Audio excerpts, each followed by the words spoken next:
26 anyos nga lalaking pasahero sa usa ka flight niadtong Lunes, July 14 paingon sa Hong Kong na offload human makita sa final security screening nga nagdala kini og 1,199,000 pesos nga cash.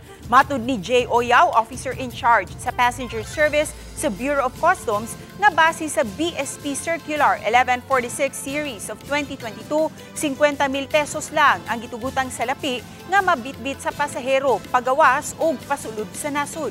Kung mula pa sa 50,000 pesos ang dala ni ining cash, di kinahanglan niyang makapresentar og authorization gikan sa Bangko Sentral ng Pilipinas. Apan ang naasuyng pasahero napakyas pagpakita og dokumento gikan sa BSP. Hinungdan nga gisakmit ang sobra sa dala niya nga 50,000 pesos. So nagdala man siya og 1,199,000, gibalik ang 50,000, then gi-confiscate ang 1,149,000 pesos. Na-release raw sa binuon ang lalaki kinsa gikatahong taga Basak, Cebu City. Wala pa makuha og habig ang maong pasahero.